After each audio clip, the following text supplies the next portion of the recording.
a layer of biopaper gel.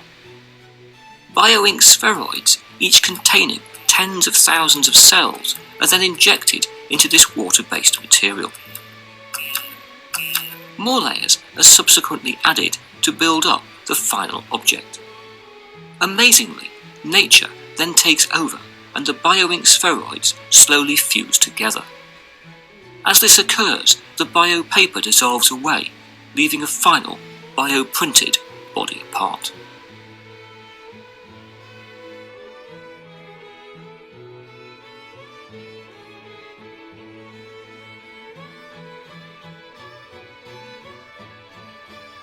Walt Disney once said that animation can explain whatever the mind of man can conceive. He was talking about cartoons, but advances in technology have taken that basic concept to a whole new dimension. Michelle Miller shows us how the idea of a modern-day inventor became a 3D reality.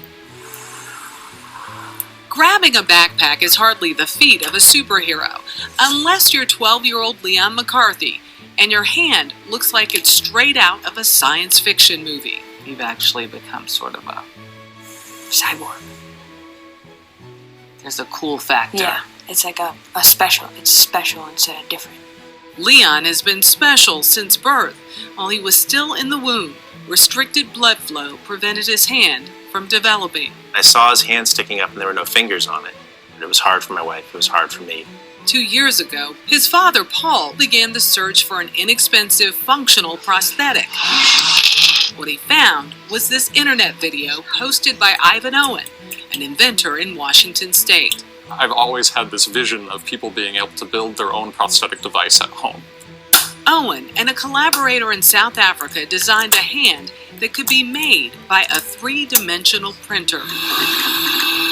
It's essentially like a hot glue gun. There's plastic that feeds into it. The printer head gets really hot, it liquefies that plastic, and then layer by layer creates an object. The design relies on wrist movement. Downward motion creates cable tension that closes the fingers, while a move upward opens them. The assembly instructions were posted for free on the internet, so someone like Paul McCarthy in Marblehead, Massachusetts, could print it. He took the idea to his son. I thought he was a little crazy.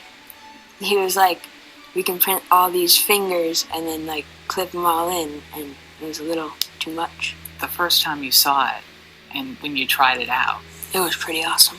Yeah. what made it awesome? I could pick up, say like a water bottle. Like say, I could pick up my pencil. What is it like to see him with this? Making your kids happy is like the most rewarding thing you can have as a dad, right? The price tag was also appealing. Many 3D printers sell for about $2,000. Materials are far less expensive. This thing cost us like $5, $10, whatever. It was nothing. What would a prosthesis cost you? $20,000, $30,000. The cost allows father and son to experiment with newer designs. When I outgrow a hand, we can easily make a new one.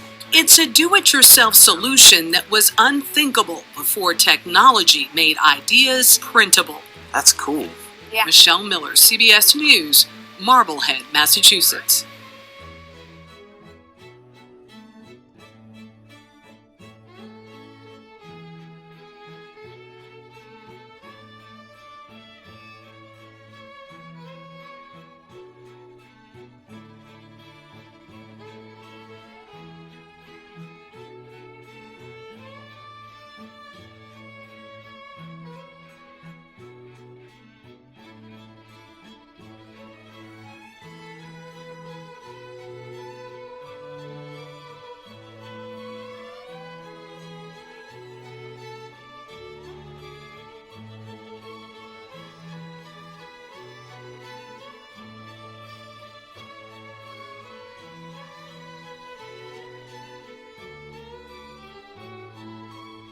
My name is Eric Muster.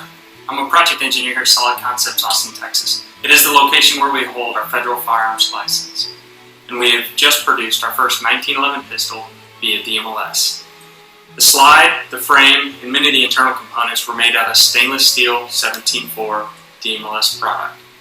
A couple of the items were made out of Inconel 625, such as the mainspring and the beaver tail and the hammer, and we did SLS on the grips.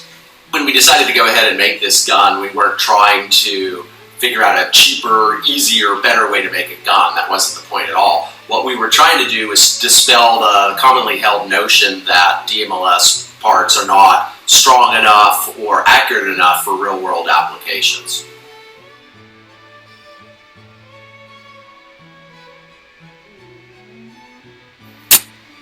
She's hot.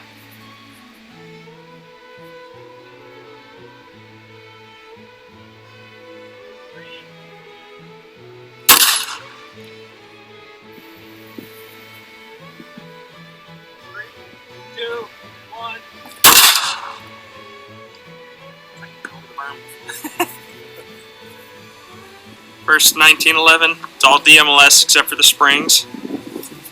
So we're gonna try 3 rounds, 45 Winchester white box.